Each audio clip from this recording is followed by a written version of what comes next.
Thank you. I've published some, but I don't know how to print in this hotel.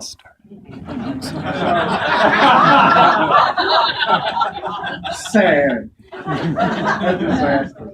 All right. So, if you heard a high keening sound of ecstasy last night, that was me, because I don't know Lewis all that well, but I was invited to do this, so I was doing some research, and I looked at his webpage, and I'll give you a little bit of that in a minute. But I saw him yesterday, and I said, I've been asked to introduce you, so, you want to give me any little tidbits. So last night about 10:30, I'd had some Sazeracs. I got this email, and I was delighted, but then I got to the end, and then that keening sound that bothered some of you, that shook the hotel, started. Because I'm a Dark Shadows fan, and I actually have an essay about it and created my own vampire inspired by that. For those young people, Dark Shadows was this strange gothic supernatural soap opera that ran from 66 to 71. So Lewis sent me all this information, and at the very end, it says, Secret Pratt. I got into the performing arts where I eventually earned my PhD as a teenager, working on summer stock productions with Lamar Parker, who later changed her name to Laura Parker, who went on to play Anna Delete in Dark Shadows. Oh, hell! So we need to talk, ladies. I have a terrible crush on her. I met her. Do not get in the way of her rapier wit. She's still gorgeous, and she writes novels based on Dark Shadows, and I have all of them. And one of them's autographed. All right, so Lewis has achieved quite a bit. He's published novels. He's published essays, short stories. He actually he has his own press, Beautiful Dreamer Press. He was kind enough to invite me to submit. I hadn't written poetry a lot recently, and he sent me a bunch of pictures of Go-Go Boys.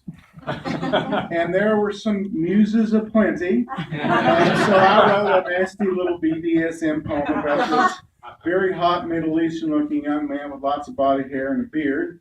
And it ended up in this wonderful collection, Not Another Pretty Face, which you must rush out and read because it's got essays and poems and fiction and photographs of the Go-Go Boys. Very exciting. Some other things about him that I found highly interesting, and I knew some about this from Facebook.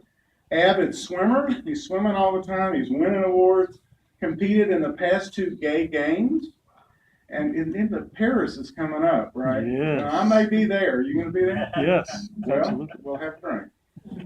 And some crepes, maybe. Won 3 third-place medals at the 2007 IGLA Tournoi. I don't know how that's Tournoi International de Paris. All right, how's that?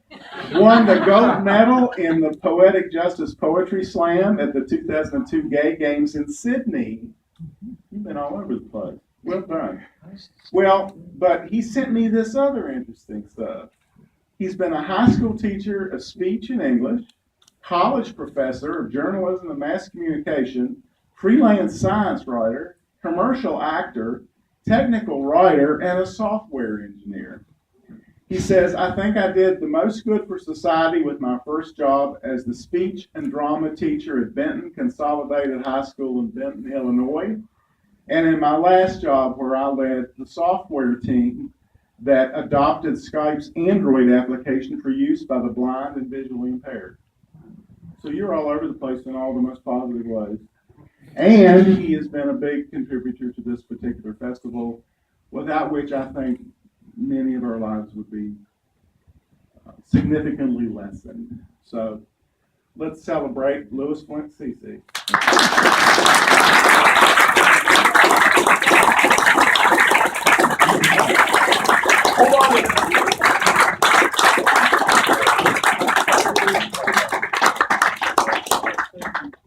Welcome back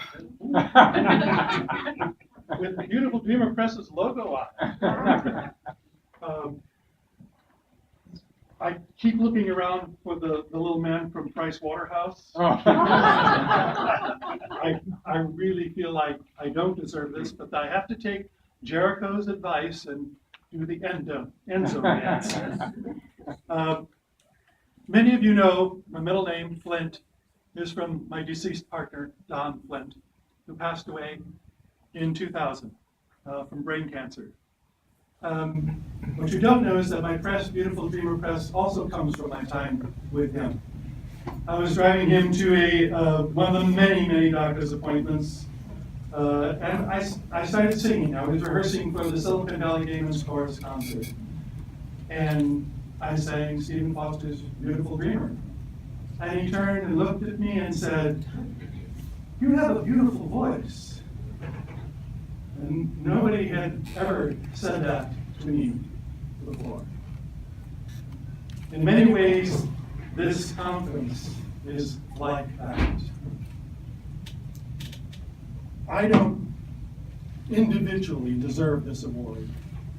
Every one of you who's ever submitted a short story, every one of you who's ever edited a short story, every one of you who's done the publicity for it or designed an ad for it, anyone who's ever turned to someone else in this room at this conference and said, "You have a beautiful voice. This is your plaque too." And that's something we need to say to each other over and over again. You have beautiful voices. And we must continue to say that till all the voices can be heard, all the songs can be sung, and all the beautiful dreamers can awake.